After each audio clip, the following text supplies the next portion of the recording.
الحمدللہ رب العالمین والصلاة والسلام علی سید الانبیاء والمرسلین اللہم صلی علی سیدنا و مولانا محمد وعلی آلہ واصحابہ وبارک وسلم وصلی علیہ۔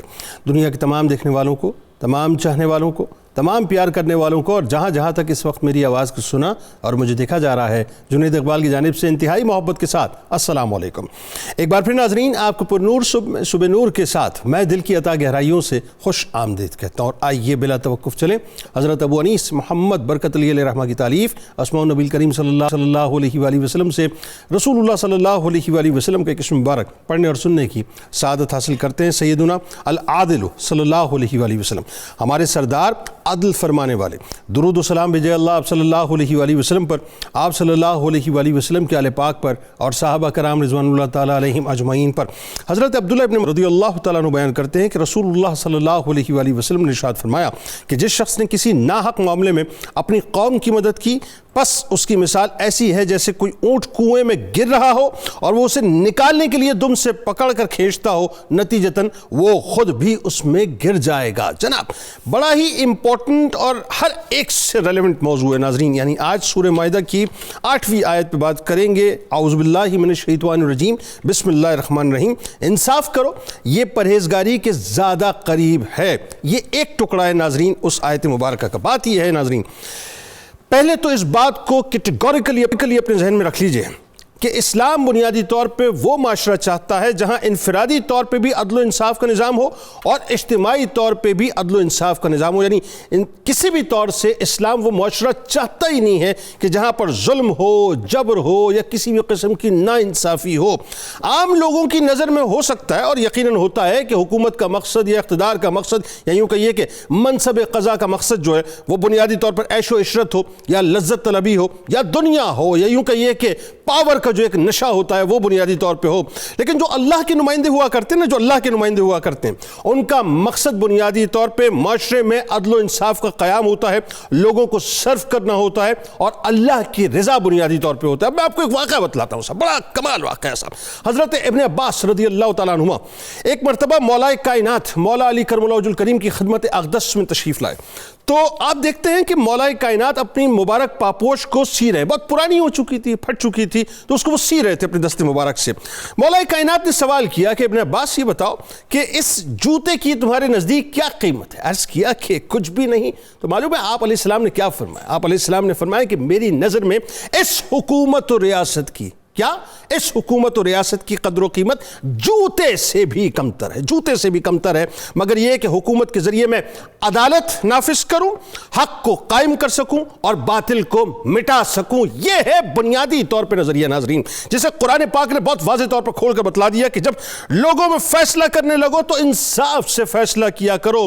اللہ تمہیں بہت خوب نصیحت کرتا ہے، بے شک اللہ سنتا اور دیکھتا ہے۔ اور حدیث پاک میں تو سرکار علیہ السلام نے کیٹیگوریکل فرما دیا کہ آئے لوگوں، تم سے پہلے لوگوں کو اس بات پر ہلاک کیا گیا، یعنی اسی بات نے ہلاک کیا کہ ان میں سے جب کوئی با اثر فرد چوری کرتا تو اسے چھوڑ دیتے، اور جب کوئی کم حیثیت والا چوری کرتا تو اس پر حد قائم کرتے تھے۔ اسلام ناظرین یہ تفریق چاہتا ہی نہیں ہے۔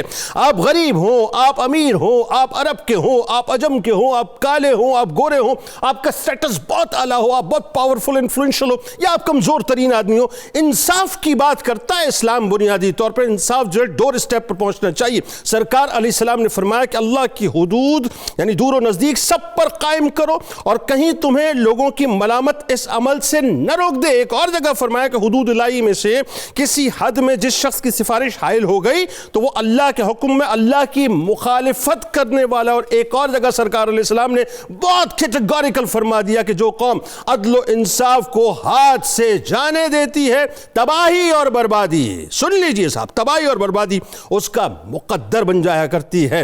ناظرین کرام، یہ جو عدل و انصاف کا معاملہ ہے نا، ذہن میں رکھیے یہ اتنا پیچیدہ راستہ ہے، یعنی میں آپ کو یوں بتلاؤں، بلکہ آسان کر کے سمجھاتا ہوں، ایک مثال دے کے آپ کو میں سمجھاتا ہوں۔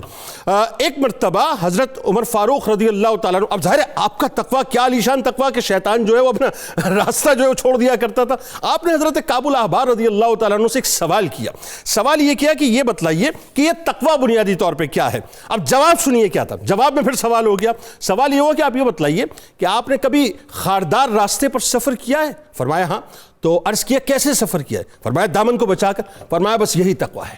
یہ جو انفلوئنس کی خاردار راستے ہوا کرتے ہیں نا، یہ جو پریشر کے خاردار راستے ہوا کرتے ہیں، یہ جو دولت کے، مال کے، اسٹیٹس کے خاردار راستے ہوا کرتے ہیں، یہ جو دنیا کی جاؤ حشمت کے خاردار راستے ہوا کرتے ہیں، یہ آپ کو عموماً بہکانے کی کوشش کیا کرتے ہیں، آپ کو ڈسٹریکٹ کرتے ہیں. جب ڈسٹریکٹ ہونے لگے نا تو ذہن میں رکھیے گا کہ پھر آپ تقوی سے دور ہو گئے. تقوی سے قریب ہی اس وقت ہوں گے کہ جس وقت آپ ان خاردار راستوں کو یعنی ان سے بچتے ہوئے، اپنے دامن کو بچاتے ہوئے اس راستے پہ نکل جائیں گے جو اللہ کی رضا کا راستہ ہے.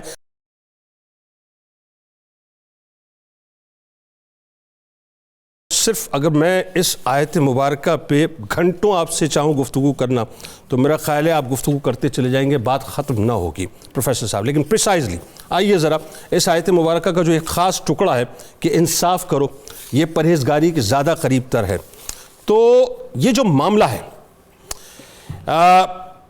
اس پوری آیہ مبارکہ کا، سورہ مائدہ کا جو 8ویں آیت میں، جہاں پہ اللہ تبارک و تعالیٰ نے خاص طور پہ یہ بھی فرما دیا کہ اللہ سے ڈرو، اور ابتدا میں یہ بھی فرما دیا کہ یہ جو ہم آپس میں فیورٹزم کی طرف چلے جاتے ہیں، یا یوں کہیے کہ بغض اور دشمنی میں چلے جاتے ہیں، اس دشمنی سے ہمیں بچنا چاہیے. مضامین پہ ذرا بات کیجیے ابتدا میں. بسم اللہ الرحمن الرحیم. اللہم صلی وسلم علی حبیبک المکرم وعلی آلہ المحترم. بہت شکریہ محترم جنید اقبال صاحب. آج کے حالات کے تناظر میں اس آیہ کریمہ کی اہمیت اگر ہم پر واضح ہو جائے تو پھر شاید ہم نشان منزل پا سکیں. منزل تک پہنچنا تو کجا، نشان منزل ہمیں مل جائے. یقیناً پروردگار عالمین رؤوف بالعباد ہے. اس سے بڑھ کر اس کی مخلوق سے پیار کرنے والا اور کوئی نہیں. اسی لیے اس نے اپنے حبیب مکرم صلی اللہ علیہ وسلم کو رحمت للعالمین بنا کر بھیجا. جناب اب انسانی معاشرت کے استحکام کے لیے، قومی اور ملکی استحکام کا راز اللہ رب العزت نے جس بات میں رکھا ہے وہ عدل ہے. وہ فرماتا ہے میں خود عدل ہوں. اس کا قائم کیا ہوا یہ نظام قدرت جگہ جگہ آپ کو یہی چیز نظر آئے گی کہ وہ عدل و انصاف پر مبنی ہے. اس لیے اس نے انسانوں کو بھی یہ حکم دیا کہ لا یجرمنکم شنآن قوم علی الا تعدلوا. اے میرے بندو، تم نے صفحہ ارضی پر اگر اپنا وقار چاہتے ہو، امن چاہتے ہو، استحکام چاہتے ہو، عزتیں چاہتے ہو، تو اس کی صرف اور صرف ایک صورت ہے کہ ہر حقدار کو اس کا حق دو. زندگی کے کسی موڑ پر کوئی شخص معاشرے میں ایسا نہیں ہونا چاہیے کہ جو کہے کہ مجھے رنگ و نسل کی بنا پر، یا میری غریبی کی بنا پر، یا میرے اخلاقیات کے عمدہ نہ ہونے کی بنا پر، یا کسی اور وجہ سے وہ یہ کہے کہ میری ناانصافی ہو رہی ہے. ناانصافی جس معاشرے میں وجود پاتی ہے وہ معاشرہ کبھی استحکام کی طرف نہیں بڑھتا. اس کی حالت یہی ہوتی ہے جو اس وقت جس سے اہل ایمان گزر رہے ہیں. یقیناً یقیناً اللہ رب العزت نے اس آیہ کریمہ میں عدل کا لفظ استعمال کیا، اور قرآن پاک میں عدل کا لفظ کچھ 17 مقامات پر ہے. اچھا ٹھیک ہے. اس کا مترادف لفظ قسط ہے، وہ بھی تقریباً 17 مقامات پر قرآن کریم میں آیا ہے. اور جہاں تک اس کی ضد ہے ظلم، اس کو اللہ تعالیٰ نے 287 بار قرآن پاک میں بیان کیا ہے. تو اب اس آیہ کریمہ میں اہل ایمان کو یہ حکم دیا گیا کہ یا ایھا الذین آمنو، اے شمع رسالت کے پروانوں، اے اہل ایمان، ٹھیک ہے، کونوا قوامین للہ شہداء بالقسط. تم اللہ کی رضا کی خاطر انصاف کے ساتھ گواہی دینے والے بنو. ٹھیک. زندگی کے کسی موڑ پر بھی تمہاری زبان سے خلاف واقعہ کوئی بات نہ نکلنے پائے. پھر فرمایا کہ لا یجرمنکم شنآن قوم. اب وہ منظر دیکھیے کہ مشرکین مکہ نے 13 سال تک اہل ایمان کے ساتھ جو سلوک کیا، انہیں جس طرح اذیتوں سے گزارا، اور اس کے بعد مدنی زندگی میں بھی اتنے غزوات، اتنے سرایا. تو ان تمام حالات میں عین ممکن تھا کہ جب اہل ایمان کو ان کافروں پر غلبہ ہو تو ان کے ذہنوں میں یہ سوال آئے کہ اب ہمیں موقع ملا ہے، اب ہم ان سے ایک ایک بات کا بدلہ لیں گے جو انہوں نے ہمارے ساتھ اور ہمارے آقا علیہ الصلاۃ والتسلیم کے ساتھ۔ جی جی تو اہل ایمان کو اللہ رب العزت نے اس موقع پر فرمایا کہ ایمان کی شان یہ ہے کہ جو شخص اس زیور سے مرصع ہو جاتا ہے اس کی زندگی کا ایک ایک لمحہ اللہ کی رضا کے لیے وقف ہو جاتا ہے۔ قوامین للہ شہداء بالقسط، اللہ کی رضا کے علاوہ ان کا اور کوئی مقصد نہیں ہوتا۔ لہذا پروردگار عالمین تمہیں حکم دے رہا ہے کہ اب اس طاقت میں آنے کے بعد، اپنے آپ کو منوا لینے کے بعد، تم نے قدم قدم پر یہ دیکھنا ہے کہ اس صفحہ ارضی پر بسنے والے کسی فرد کے ساتھ بھی تمہاری طرف سے کسی طرح کی بھی کوئی زیادتی نہ ہونے پائے۔ ٹھیک۔ لا یجرمنکم شنآن قوم، اور پھر یہاں تک فرما دیا گیا کہ تم نے ہر حال میں عدل کرنا ہے، خواہ وہ تمہارے اپنے خلاف ہو، خواہ تمہارے ماں باپ کے خلاف ہو، خواہ اس سے کچھ بھی ہو، تم نے دامن عدل انصاف کا دامن کسی حال میں بھی ہاتھ سے نہیں جانے دینا۔ تم نے زندگی کے ہر موڑ پر اس کو سامنے، اور پھر فرمایا کہ اعدلوا، حکم دیا، اللہ کا حکم واجب ہے، ہر حال میں انصاف کرو، هو اقرب للتقوی، کیا بات، اور یہی عدل و انصاف تقوی کے قریب ہے۔ اور اس کے بعد فرمایا کہ اللہ کا تقوی اختیار کرو۔ اللہ، اب تقوی کیا ہے؟ جیسے آپ نے وضاحت کی، اسلام کا دوسرا نام تقوی ہے۔ بالکل ٹھیک۔ تقوی اس بات کو کہتے ہیں کہ انسان اپنے اس وجود پر اس ذات کو جو اسے آکسیجن دے رہا ہے، جو اسے پانی دے رہا ہے، جو اس کو سورج کی حرارت سے غذلے اور رزق دے رہا ہے، اس کی عظمت کو ایک لمحے کے لیے آنکھوں سے اوجھل نہ ہونے دے۔ وعبد اللہ، اللہ کی عبادت کرو تاکہ تقوی ہو، روزے رکھو تاکہ تقوی ہو، حج کرو تاکہ تقوی ہو، قربانی کرو تاکہ تقوی حاصل ہو۔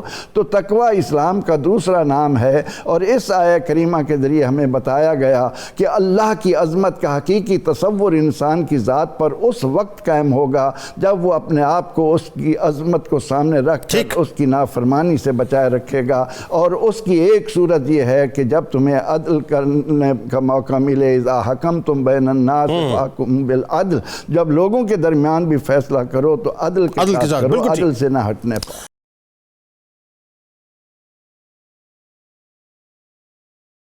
ڈاکٹر صاحب، انبیاء کرام علیہ السلام کے انٹروڈکشن میں، ان کی بعثت کے سلسلے میں جو ہم جو مختلف گولز ہیں، اس میں ایک پرائم گول ہمیں یہ نظر آتا ہے کہ اللہ تبارک و تعالیٰ نے ان کی بعثت کا ایک مقصد یہ بھی بتلایا کہ وہ معاشرے میں عدل و انصاف کو قائم کریں، جیسے داؤد علیہ السلام کو ملتا ہے، ان کو بھیجا ہم نے اس لیے کہ وہ عدل و انصاف جو ہے قائم کریں۔ تو پریسائزلی چونکہ ظاہر ہے موضوع بہت بڑا ہے، سوال بہت بڑا ہے، آدم علیہ السلام سے لے کے نبی کریم صلی اللہ علیہ وآلہ وسلم تک یہ جو انبیاء کرام کی بعثت کے مقاصد میں ایک بنیادی مقصد عدل و انصاف ہے، اس پہ ذرا گفتگو۔ بسم اللہ الرحمن الرحیم۔ جنید صاحب بہت شکریہ، جس طرف آپ نے اشارہ کیا کہ عدل کا قیام انبیاء کی بعثت کا ایک بڑا بنیادی مقصد تھا، کوئی اس میں دوسری بات نہیں ہے، کیونکہ اللہ رب العزت نے اس پوری کائنات کو قائم ہی عدل پر فرمایا۔ وَوَضَعَ الْمِيزَانَ وَلَا تُخْسِرُ الْمِيزَانَ، سورہ رحمان میں ارشاد فرمایا کہ جب ہم نے اس کائنات کو پیدا کیا تو اسے میزان پہ رکھا، ہم نے اس میں میزان قائم کیا، اس میزان کو ڈسٹرب نہیں کرنا، اس کو خراب نہیں کرنا، یعنی پوری کائنات کا نظام ہی فی الاصل عدل پہ کھڑا ہے۔ ایک even an out of this equilibrium disturb ہو جائے تو یہ وہ شاید اس کائنات کا آخری لمحہ ہوگا، یہ کائنات ختم ہو جائے گی۔ جو ہیومن سوسائٹی ہے، انسانی معاشرہ ہے، یہ پھر عدل کے بغیر کیسے چل سکتا ہے؟ جب پوری کائنات ہی عدل پہ کھڑی ہے، ایک بیلنس پہ کھڑی ہے، ایک ایکویشن پہ کھڑی ہے، تو انسانی معاشرے کو تو زیادہ اس چیز کی ضرورت ہے۔ بالکل ٹھیک۔ لہٰذا جب اللہ رب العزت نے پہلے انسان کو اس زمین پہ بھیجا، حضرت آدم علیہ السلام کو، تو ساتھ ہی فرمایا فَإِمَّا يَأْتِيَنَّكُم مِّنِّي هُدًى فَمَن تَبِعَ هُدَايَ فَلَا خَوْفٌ عَلَيْهِمْ وَلَا هُمْ يَحْزَنُونَ، تمہارے پاس میرا نظام عدل آئے گا، میری ہدایت آئے گی، خوف، غم اور حزن سے وہ لوگ آزاد ہوں گے جو اس پہ قائم ہوں گے۔ اللہ، یعنی انسان کو ایک پورا چارٹر دے کے بھیجا گیا، پوری گائیڈنس دے کے بھیجی گئی اس دنیا کے اندر کہ اس کو آپ نے فالو کرنا ہے۔ اب یہ نظام ہدایت ہوگا کیا؟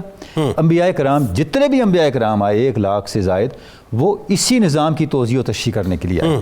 دیکھیں اللہ رب العزت نے ارشاد فرمایا لقد ارسلنا رسولنا بالبینات وانزلنا معهم الکتاب والمیزان لیقوم الناس بالقسط۔ ہم نے اپنے رسول بھیجے دلیلوں کے ساتھ اور ان کو کتاب بھی دی اور میزان بھی دیا تاکہ وہ لوگوں کو عدل اور انصاف سے کام کر دیں۔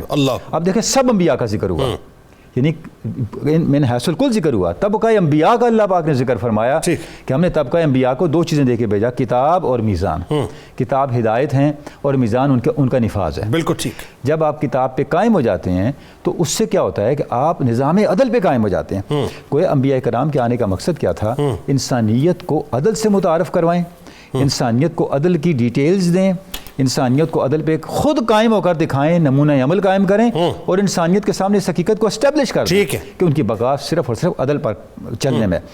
جب ہم اس کی ڈیٹیلز میں جاتے ہیں جنید صاحب، تو انبیاء کرام کی جو تعلیم ہے وہ کہاں سے عدل شروع ہوتا ہے؟ سب سے پہلے ذات خداوند کے ساتھ عدل، ٹھیک، ذات باری تعالیٰ کے ساتھ عدل، سبحان اللہ، اس کے بعد انبیاء کرام کے ساتھ عدل، سبحان اللہ، اس کے بعد اپنی ذات کے ساتھ عدل، سبحان اور معاشرے کے ساتھ عدل، سبحان۔ اب جب اللہ کی ذات سے شروع کرتے ہیں، ارشاد ربانی الذین آمنوا ولم یلبسوا ایمانہم بظلم اولئک لہم الامن، وہ لوگ جو اللہ پر ایمان لائے پھر انہوں نے ظلم نہیں کیا، اس ایمان کے عدل کے تقاضے پورے کیے، یہی وہ لوگ ہیں جن کے لیے امن ہے، سلامتی ہے، دنیا اور آخرت میں نجات ہے۔ سبحان اللہ۔ اچھا، اب عدل کا مقابل جیسے پروفیسر صاحب قبلہ نے ارشاد فرمایا اس کا متضاد ظلم ہے، تو سب سے بڑا ظلم اللہ کے ساتھ عدل نہ کرنا ہے، اللہ جسے شرک کہا گیا، ان الشرک لظلم عظیم۔ اللہ گویا عدل کا آغاز وہاں سے ہو جاتا ہے۔ جنید صاحب یہ جو اسلام کی تعلیمات ہیں یہ بہت کمپریہنسو ہیں، یعنی ایک نقطہ آپ لے لیں، یہ اسلام کی حقانیت ہے۔ قرآن مجید کی حق ہونے کی ایک دلیل یہ بھی ہے، اللہ رب العزت نے ارشاد فرمایا لو کان من عند غیر اللہ لوجدوا فیہ اختلافا کثیرا، اگر یہ کتاب اللہ کے علاوہ کسی نے اتاری ہوتی تو اس میں بڑے تضادات ہوتے، اللہ اس میں بڑی انکوہرنس ہوتی، انکنسسٹنسی ہوتی۔ اس کتاب میں کوئی اختلاف نہیں ہے، ہر چیز دوسری چیز کی وضاحت کرتی ہے، تائید کرتی ہے۔ اس کا اطلاق قرآن مجید کے اصول کا اطلاق خود مسلم سسٹم اور مسلم لائف پر ہوتا ہے۔ اللہ اکبر۔ جو نظام دیا اللہ رب العزت نے، جنید صاحب آپ کہیں سے شروع کریں آخر آپ ذات حق تک جا پہنچیں گے۔ ایسا ہی آپ نماز کو پکڑ لیں، زکوٰۃ کو پکڑ لیں، حج کو لے لیں، کسی عبادت کو، کسی عقیدے کو لے لیں، یہ اسلام کی حقانیت کی دلیل ہے۔ کوئی چیز دوسری چیز کے ساتھ کنٹراڈکٹ کرتی ہوئی نہیں ہوگی۔ بالکل ٹھیک۔ ایسا نہیں ہوگا کہ یہ ایک ایسا جگسا ہے جس چیز کو نکال دو تب جگسا کمپلیٹ ہوگا، ایسا نہیں۔ دنیا میں آپ دیکھیں ہمیشہ قوانین بدلتے رہتے ہیں، امینڈمنٹس آتی رہتی ہیں، نظام کیوں؟ اس میں کنٹراڈکشنز ہوتی ہیں، اس میں انٹرنل انکوہرنس ہوتی ہے، اس کو ریموو کرنے کے لیے، اس فرکشن کو ریموو کرنے کے لیے وہ بدلتے رہتے ہیں۔ اسلام کو اللہ پاک نے اس سے بلند تر بنایا ہے۔ بالکل۔ اب یہی اصول جو تصور عدل ہے اس پر بھی اس کا اطلاق ہوتا ہے۔ اور آپ یہ دیکھیے قطع کلام کی معذرت ڈاکٹر صاحب، اسی تصور کو لے کے باقاعدہ اپلائی کیا انبیاء کرام علیہ السلام نے اور بلا تخصیص کیا، یعنی آپ دیکھیے ہمیں مختلف مثالیں میں ملتی ہیں۔ اگر پریسائزلی سرکار علیہ السلام کی ذات پاک کی ہم بات کریں تو آپ وہ جو ظاہری اعلان نبوت سے پہلے جس شخص کا معاملہ ابو جہل اس وقت بڑا انفلوئنشل تھا معاشرے میں، لیکن سرکار انصاف کے لیے اس کے لیے کھڑے ہو گئے۔ میں چاہتا ہوں ذرا اس موضوع پہ گفتگو کریں کہ انبیاء نے کس طرح سے قائم کیا۔ جیسے میں نے عرض کیا انبیاء کرام نے نظام ہدایت بھی دیا، نظام عدل بھی دیا، اور اس پہ قائم ہو گئے، نمونہ بھی قائم کیا، اور اس کا ظاہر نمونہ کا عمل آپ سے بھی ذات پاک ہیں۔ مال غنیمت تقسیم ہو رہا ہے اور ایک شخص کھڑا ہوا ذوالخویسرہ، اس نے کہا کہ مجھے نہیں ملا، آپ عدل کریں، اے محمد عدل کریں۔ آپ نے جو جملہ ارشاد فرمایا وہ جملہ بتاتا ہے کہ انبیاء نے کس طرح عدل قائم کیا۔ آپ نے فرمایا میں اگر عدل نہیں کروں گا تو عدل کرے گا کون؟ اللہ اکبر۔ یہ انبیاء کا منصب ہے۔ اللہ اکبر۔ بھئی عدل ہوتا کیا ہے؟ یہ اس کا اظہار انبیاء کی ذات سے ہوتا ہے۔ یعنی آپ صلی اللہ علیہ وسلم نے جس طرح سے اگر جس پرسپیکٹو میں جنید صاحب آپ بات کر رہے ہیں کہ عدل کی سوشل اپلیکیشن، سوشل لیول پہ لوگوں کو ان کے حقوق دلوانا، اگر آپ دور قبل از نبوت کو دیکھیں تو آپ اس سے ذرا پہلے چلے جائیں، یہ جو ابو جہل کا واقعہ اس سے پہلے چلے جائیں، آپ الف الفضول پہ چلے جائیں۔ آپ صلی اللہ علیہ وسلم نے الف الفضول میں شمولیت اختیار کی۔ بالکل۔ کیوں اختیار کی؟ کہ یہ وہ ایگریمنٹ تھا، یہ وہ پیکٹ تھا جس کے ذریعے معاشرے کے جو گرے پڑے لوگ تھے، مظلوم لوگ تھے، ان کو ظلم سے بچانا اور ان کو عدل فراہم کرنا۔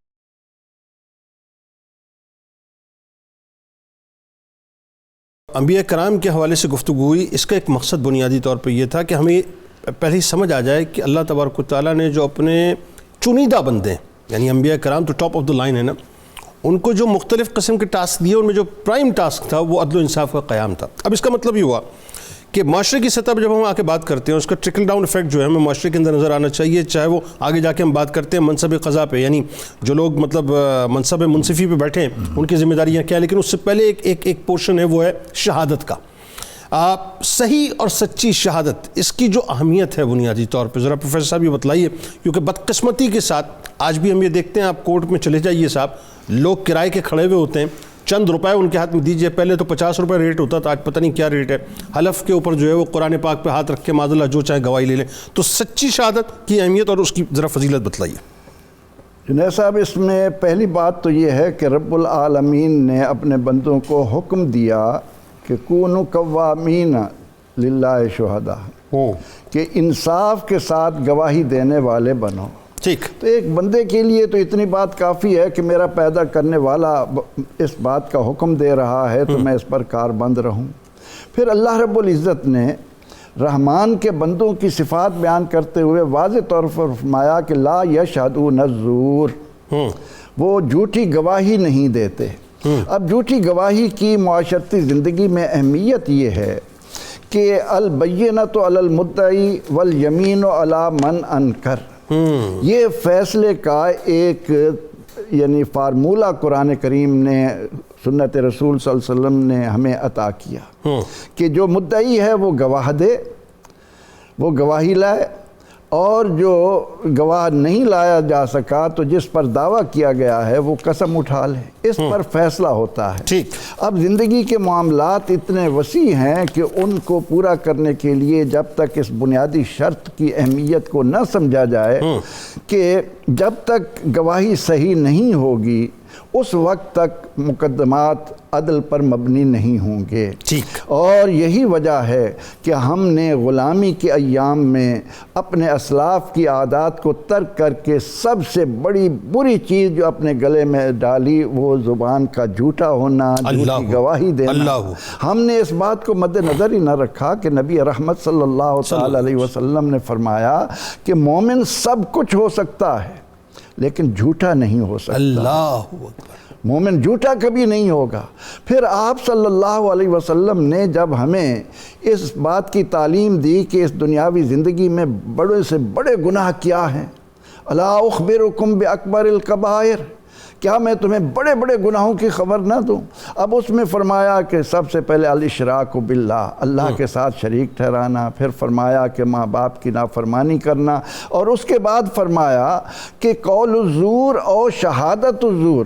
راوی کہتے ہیں کہ آپ نے جھوٹی گواہی کو شرک کے برابر قرار دیا. اللہ اکبر. اللہ اکبر. یعنی مسلمانی میں ایمان کی حالت میں جس بات کی سب سے زیادہ اہمیت ہے وہ زبان کو سچا رکھنا ہے ہر حال میں کہ اللہ دیکھ رہا ہے. اب اگر ہم اس سے ہٹ کر جھوٹ کی راہ پر چل پڑیں اور مقدمات کے لیے ہمیں، آپ نے تو عدالت کی بات کی، یہاں تو یہ عالم ہے کہ جب آپ اپنی کوئی ایف آئی آر کٹوانے کے لیے تھانے میں جاتے ہیں تو وہ کہتے ہیں کہ اگر آپ نے انصاف لینا ہے تو یہ جھوٹ بولیے. اس ایف آئی آر میں آپ کو ڈلوانی پڑیں گی جھوٹ. بالکل ایسے. پھر اس کے بعد یہ زندگی میں اتنی اہمیت اختیار کر گیا کہ آج ہم اس بات کو اہمیت نہیں دیتے کہ ہم سچی گواہی چھوڑ کر جھوٹی گواہی کے ذریعے لوگوں کی جان، مال اور آبرو کے لیے جو خطرات پیدا کر رہے ہیں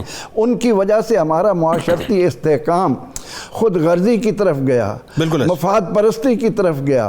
ہر آدمی دوسرے سے لا تعلق ہو کر اس معاشرے کو ہم نے تتر بتر کر دیا، جبکہ رحمت عالم صلی اللہ علیہ وسلم نے ہمیں فرمایا کہ ایک آدمی جب کہیں کھڑے ہو کر جھوٹی گواہی دیتا ہے تو جھوٹی گواہی دینے کے بعد اس کا جو قدم اٹھتا ہے وہ جہنم میں جا پڑتا. اللہ اکبر.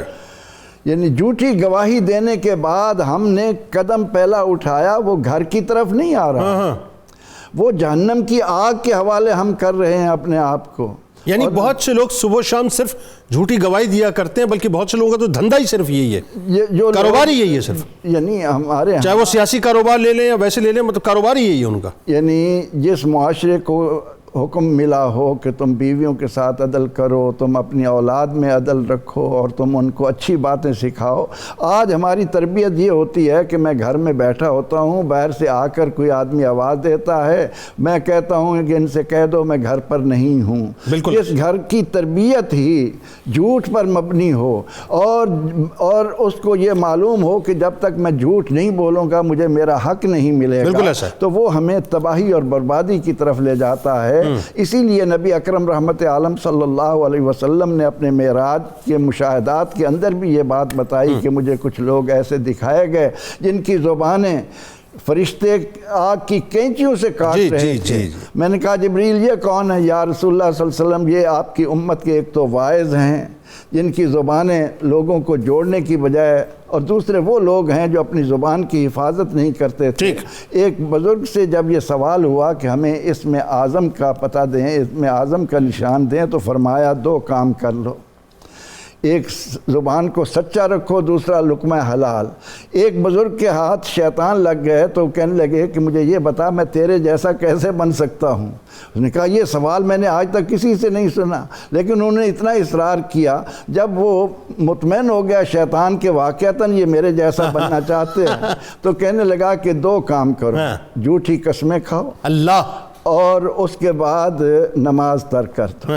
اب آج ہم اپنی معاشرتی زندگی، انہوں نے فرمایا میں ابھی دونوں کا میں نے تو اس سے پوچھنا تھا، پوچھ لیا، وہ تو راز لے لیا نا، لیکن شیطان سر پٹایا کہ آپ نے میرا راز لے لیا، لیکن شیطان جو راز دے گیا کہ شیطان، میں اگر انسان ہو کر سچائی کا دامن چھوڑتا ہوں، عدل کا دامن چھوڑتا ہوں تو دیکھنے میں انسان نظر آتا ہوں، لیکن اس لیے اسلام نے اس بات کی طرف توجہ دلائی کہ ہمیشہ سچی گواہی دیں۔ بہت شکریہ آپ دونوں احباب کا، آپ تشریف لائے۔ کتاب الشفا باہمی اتحاد کا وظیفہ آپ کو بتلاتے ہیں، باہمی اتحاد پیدا کرنے کے لیے، اور آج بہت ضرورت ہے اس بات کی۔ اول و آخر درود پاک کے ساتھ 21 بار سورہ فاتحہ پڑھ کے اللہ تعالیٰ سے دعا مانگیں، اور یہ عمل 11 دن تک کریں، انشاءاللہ باہمی اتحاد کا جذبہ پیدا ہو جائے گا۔ امام جعفر صادق علیہ السلام کا قول مبارک ہے کہ عدل شہد سے زیادہ شیریں ہے، مکھن سے زیادہ نرم اور مشک سے زیادہ خوشبودار ہے۔